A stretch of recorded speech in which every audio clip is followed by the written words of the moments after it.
নমস্কার বন্ধুরা, গিরিবালার ইউটিউব চ্যানেলের একটি ব্লগে আপনাদের সকলকে স্বাগত। আজ আপনাদের জন্য একটি অন্য রকমের ভিডিও আনতে চলেছি, তা হলো জগন্নাথ মহাপ্রভুর 56 ভোগের মধ্যে কয়েকটি ভোগ। আর তার মধ্যে প্রথমেই যে ভোগটি করেছিলাম সেটি হচ্ছে বহুরা। এই বহুরা তৈরি করবার জন্য কিন্তু আমি প্রথমে ঘিটাকে গরম করে নিয়েছি। জগন্নাথের ভোগে সমস্ত কিছুই কিন্তু আমি ঘিতে করেছি। ঘিটাকে গরম করে নেওয়ার পর কিন্তু বিউলির ডালে যে বড়িগুলো ছিল সেই বিউলি ডালের বড়িগুলোকে কিন্তু আমি লাল লাল করে সুন্দর করে ভেজে নিয়েছিলাম। এবং এই বহুরা করতে কিন্তু যে সমস্ত সবজিগুলো ব্যবহার করা হয় তা হচ্ছে কুমড়ো, বেগুন, বটবটি, কাঁচকলা এবং রাঙা আলু। আর সেই সঙ্গে ছিল একটু কাঁকরোলও দিয়েছিলাম। বড়িগুলোকে ভেজে নেওয়ার পর কিন্তু একটা মশলা তৈরি করে নিয়েছিলাম, আর সেই মশলাগুলোর মধ্যে ছিল মিক্সির জারের মধ্যে আমি দিয়ে দিয়েছিলাম মৌরি, তেজপাতা আর গোটা জিরে। সামান্য একটু জল দিয়ে একটা মিহি পেস্ট তৈরি করে নেব। বড়ি ভাজা হয়ে গেলে ওই ঘিয়ের মধ্যে কিছুটা ঘি আরও অ্যাড করে তার মধ্যে কিন্তু ওই মশলাটাকে দিয়ে সুন্দর করে আগে কষিয়ে নেব। একটু হালকা কষিয়ে নেওয়ার পর তারপরে কিন্তু ওটার মধ্যে সমস্ত সবজি, যে সবজিগুলো আমি নিয়েছিলাম সেই সবজিগুলো কিন্তু দিয়ে দিয়েছিলাম।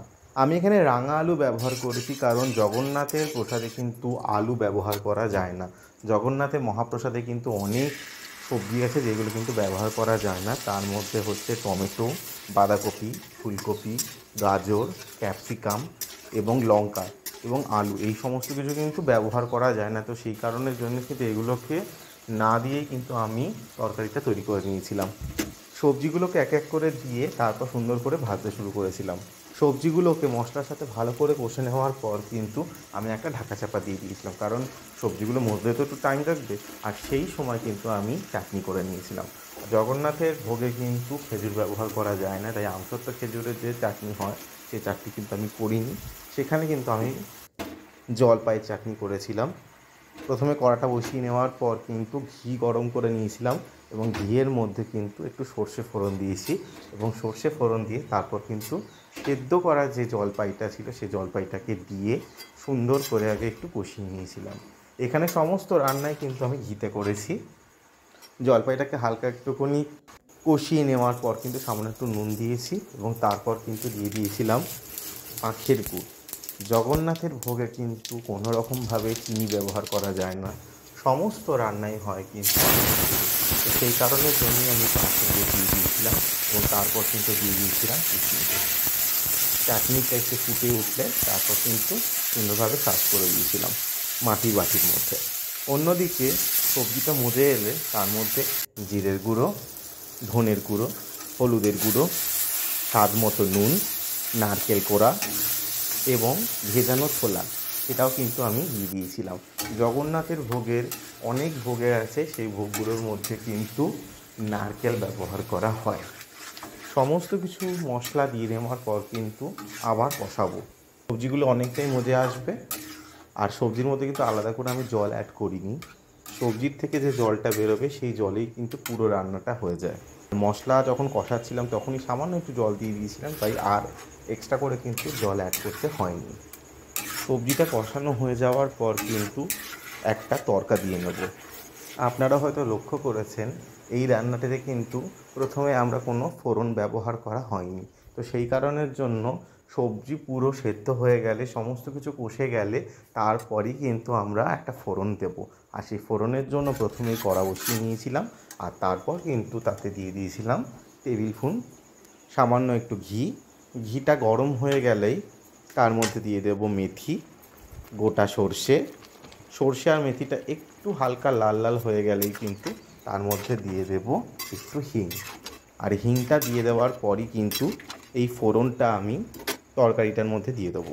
আর একদম শেষে অ্যাড করব সামান্য একটু কোরানো নারকেল। সব কিছু দিয়ে ভালো করে নাড়াচাড়া করে তরকারিটাকে নামিয়ে নিয়ে মাটির বাটির মধ্যে সুন্দর করে কিন্তু সার্ভ করে নিয়েছিলাম। হ্যাঁ, বহুরাতে কিন্তু আমি একদম শেষে যে ভেজে রাখা বিউলির ডালের বড়িগুলো ছিল সেগুলোকে একটু ক্রাশ করে দিয়ে দিয়েছিলাম আর তারপরেই কিন্তু আমি এটাকে সার্ভ করেছিলাম।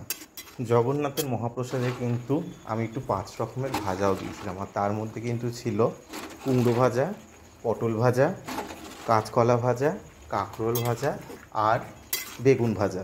পুরো ভাজাটাই কিন্তু আমি ঘিতে করেছি। তারপর কিন্তু আমি তৈরি করেছিলাম কর্মাবাইয়ের খিচুড়ি। জানেন তো বন্ধুরা, জগন্নাথ দেবের খুব প্রিয় খাবার কিন্তু এই খিচুড়ি। সকাল 8টার বাল্যভোগে জগন্নাথ দেবকে কর্মাবাই খিচুড়ি দেওয়ার নিয়ম। পুরী মন্দিরে 56 ভোগের অন্যতম এই ভোগ নিবেদনের রীতি চলে আসে যুগ যুগ ধরে। এই খিচুড়ি খাওয়ার জন্য কেঁদেছিলেন স্বয়ং জগন্নাথ দেব। তাকে তুষ্ট করতেই রাজার নির্দেশে পুরী মন্দিরে বাল্যভোগে কর্মাবাই খিচুড়ি রান্না চালু হয়। কর্মাবাই খিচুড়ি করবার জন্য কিন্তু প্রথমে আমি ঘিটাকে গরম করতে বসিয়ে দিয়েছি, আর তারপর কিন্তু যে মুগ ডাল ছিল সেই মুগ ডালটাকে সুন্দর করে ধুয়ে নিয়েছিলাম, এবং ঘিটা গরম হয়ে যাওয়ার পর কিন্তু একটা তেজপাতা এবং একটা দারচিনি স্টিক কিন্তু আমি ফোড়নে দিয়ে দিয়েছি। একটু হালকা গন্ধ বেরিয়ে গেলে তারপরেই কিন্তু ধুয়ে রাখা মুগ ডালটা ছিল সেই ডালটা কিন্তু আমি দিয়ে দিলাম। ঘিয়ে ডাল দেওয়ার পর ততক্ষণ পর্যন্ত নাড়াবো যতক্ষণ না পর্যন্ত এর থেকে একটা সুন্দর গন্ধ ছাড়ে। ঘিয়ের সাথে যতক্ষণ ডালটা সুন্দর করে ভাজা হচ্ছে ততক্ষণ কিন্তু একটা মশলা তৈরি করে নেব, আর তাতে দিয়ে দেব আদা আর মৌরি আর একটা দারচিনি স্টিক। মিক্সিতে মশলাটা তৈরি করে নেওয়ার পর কিন্তু ডালের মধ্যে এই মশলাটাকে দিয়ে দেব এবং মশলাটা দিয়ে ভালো করে কিন্তু কষাতে শুরু করব। ডালটা একটু কষে এলে তারপর কিন্তু জল দিয়ে দেবো আর ডালটা ফুটতে দেবো যতক্ষণ পর্যন্ত ডালটা হাফ সিদ্ধ হয়ে যাচ্ছে। যতক্ষণ ডালটা সেদ্ধ হচ্ছে ততক্ষণ পর্যন্ত এই কর্মাবাইয়ের খিচুড়ির যে ইতিহাস রয়েছে সেটা বললে আমার মনে হয় না খুব একটা খারাপ হবে। তো কর্মাবাই নামে একজন বৃদ্ধা পুরীতে বাস করতেন। তিনি জগন্নাথ দেবকে নিজের পুত্র রূপে দেখতেন এবং তাকে বালক রূপে পূজা করতেন। তার মনে হতো সকালবেলায় ঘুম থেকে উঠেই জগন্নাথ দেবের খিদে পেয়ে যায়, তাই তিনি খুব সকালে ঘুম থেকে উঠে স্নান না করে খিচুড়ি রান্না করতে বসতেন। সকাল সকাল বালক রূপ ধরে জগন্নাথ দেব কর্মাবাইয়ের বর্ণকুটিরে যেতেন এবং সেই খিচুড়ি খেয়ে ক্ষুধা নিবারণ করতেন।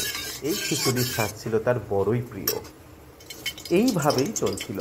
একদিন এক সাধু কর্মাবাইকে স্নান না করে খিচুড়ি রান্না করে জগন্নাথ দেবকে ভোগ নিবেদন করতে দেখেছিলেন। তিনি কর্মাবাইকে নিষেধ করে বলেন যে প্রভুর ভোগ রান্না এবং নিবেদনের আগে বিশুদ্ধ হওয়া জরুরি। আচ্ছা, ডালটা কিন্তু ফুটে যাওয়ার পর কিছু মশলা আমি এখানে অ্যাড করে দেবো। একটু জিরের গুঁড়ো, একটু হলুদ, একটু ধনের গুঁড়ো এবং গোলমরিচের গুঁড়ো। জগন্নাথের ভোগে কিন্তু লঙ্কা ব্যবহার হয় না, তাই সেই কারণের জন্যই কিন্তু সমস্ত রান্নায় আমি বহুরাতেও কিন্তু এই গোলমরিচের গুঁড়ো ব্যবহার করেছি এবং এই কর্মাবাই খিচুড়িতেও কিন্তু গোলমরিচের গুঁড়ো ব্যবহার করা হয়। এই সমস্ত মশলাগুলোকে দিয়ে সুন্দরভাবে আবার কষানো শুরু করতে হবে। ডালটা ফুটে গেলে একটু সেদ্ধ হয়ে গেলে এর মধ্যে কিন্তু চালটা দিয়ে দেওয়া হয়। এরপর চাল আর ডালটা ফুটতে শুরু করি। আচ্ছা, এবার একটু কর্মাবাইয়ের খিচুড়ির যে ইতিহাসটা বলছিলাম সেই ইতিহাসের দিকে একটু যাওয়া যাক। এদিকে বেলা গড়িয়ে মন্দিরে দুপুরের ভোগের সময় হয়ে গিয়েছে। এদিকে সকাল থেকে কিছু না খেতে পেয়ে জগন্নাথও ক্ষুধার্ত হয়ে পড়েছেন। কর্মাবাই খিচুড়ি হতেই গপ গপ করে সেই খিচুড়ি খেয়ে মন্দিরে ফেরেন। পুরোহিতরা দেখেন যে জগন্নাথ দুপুরে কিছুই খাচ্ছেন না, তার মুখে খিচুড়ি লেগে রয়েছে। জগন্নাথকে তা নিয়ে প্রশ্ন করা হলে তিনি সাধুর কীর্তির কথা বলেন। তার মুখে সমস্ত কথা শুনে মন্দিরের পুরোহিতরা লজ্জিত এবং অনুতপ্ত হন এবং কর্মাবাইয়ের কাছে গিয়ে ক্ষমা প্রার্থনা করেন এবং বলেন যে তিনি যেন আগের মতোই সকালে স্নানের আগে জগন্নাথের জন্য খিচুড়ি রান্না করে ভোগ নিবেদন করেন। এরপর একদিন দেখা যায় জগন্নাথ দেব খুব কাঁদছেন, তার খিদে পেয়েছে। পুরোহিতরা তাকে জিজ্ঞাসা করে জানতে পারে যে প্রভুর মা কর্মাবাই মারা গেছেন, তাই তাকে খিচুড়ি রেঁধে খাওয়ানোর আর কেউ রইল না। এরপর রাজার নির্দেশে পুরী মন্দিরে বাল্যভোগে সেই খিচুড়ি রান্না শুরু হয়। জগন্নাথ দেবের কথা মতো সেই খিচুড়ির নাম হয় কর্মাবাই খিচুড়ি। আজও কিন্তু সেই খিচুড়ি বিশেষভাবে উল্লেখযোগ্য পুরী মন্দিরে। তাই আজ এই কর্মাবাই খিচুড়ি করতে করতে কিন্তু সেই ইতিহাসের পাতায় কিন্তু একটু ঘুরে আসলাম। চাল আর ডালটা সেদ্ধ হয়ে যাওয়ার পর কিন্তু স্বাদ মতো নুন দিয়ে দিয়েছিলাম এবং তারপর কিন্তু আখের গুড় দিয়ে দিয়েছিলাম। আমরা আগেও বলেছিলাম যে জগন্নাথের ভোগে কিন্তু কোনো রকমভাবে চিনি ব্যবহার হয় না, তো সেই কারণের জন্য কিন্তু এখানে আখের গুড় ব্যবহার করা হয়েছিল। তারপর কিন্তু দিয়ে দেওয়া হয়েছিল নারকেল কোড়া। জগন্নাথের অনেক ভোগই আছে যেখানে কিছু হিং এবং নারকেল কোড়ার ব্যবহার কিন্তু বিশেষভাবে দেখা যায়। সমস্ত কিছু সেদ্ধ হয়ে যাওয়ার পর কিন্তু একদম শেষে আমি দিয়ে দিয়েছিলাম একটু হিং, আর হিং দিয়ে দেওয়ার পর কিন্তু আমি খিচুড়িটাকে নামিয়ে নিয়েছিলাম। এরপর যে রান্নাটি করেছিলাম সেটি হচ্ছে কণিকা ভোগ। এই কানিকা ভোগ করতে কিন্তু প্রথমে ঘিটাকে গরম করে নেওয়া হয়েছিল, আর তার মধ্যে দিয়ে দেওয়া হয়েছিল একটু দারচিনি, একটুখানি এলাচ। একটু গন্ধ বেরিয়ে যাওয়ার পর কিন্তু ওই ঘিয়ের মধ্যেই আগের থেকে ধুয়ে রাখা যে গোবিন্দভোগ চাল ছিল সেই চালটাকে কিন্তু আমি দিয়ে দিয়েছিলাম, এবং তারপর কিন্তু একটু নাড়াচাড়া করে নিয়েছিলাম। ঘিয়ের সাথে গোবিন্দভোগ চাল ভালো করে নাড়াচাড়া করে নেওয়ার পর কিন্তু তাতে দিয়ে দিয়েছিলাম ভিজিয়ে রাখা ছোলার ডাল। ছোলার ডাল দিয়ে ভালো করে নাড়াচাড়া করে তার মধ্যে দিয়ে দিয়েছিলাম স্বাদ মতো নুন এবং বাতাসা। এরপর ভালো করে নাড়াচাড়া করে নেওয়ার পর কিন্তু তাতে দিয়ে দিয়েছিলাম কাজু এবং কিশমিশ। এরপর যতটা পরিমাণ চাল তার ঠিক দ্বিগুণ পরিমাণ কিন্তু জল দিয়ে সেদ্ধ করবার জন্য দিয়ে দিয়েছিলাম। চাল আর ডালটা সেদ্ধ হতে যেটুকু টাইম লাগে, যেহেতু গোবিন্দভোগ চাল সেদ্ধ হতে তো বেশিক্ষণ টাইম লাগে না, তো সেই কারণের জন্য চালটা সেদ্ধ হয়ে গেলে একদম শেষে সামান্য একটু ঘি আর সামান্য একটু দারচিনির গুঁড়ো ছড়িয়ে কিন্তু কণিকা ভোগটা নামিয়ে নিয়েছিলাম। আর একদম শেষে কিন্তু করেছিলাম পরমান্নটা, আর সেই জন্য কিন্তু দুধটাকে গরম করে নেওয়ার পর গোবিন্দভোগ চালটা দিয়ে দিয়েছিলাম। গোবিন্দভোগ চালটা সেদ্ধ হতে যেটুকু টাইম লাগে, সেদ্ধ হয়ে গেলে কিন্তু তারপর তাতে লাল বাতাসা দিয়ে দিয়েছিলাম। চালটা সেদ্ধ হলে কিন্তু এই বাতাসাটা দেবেন।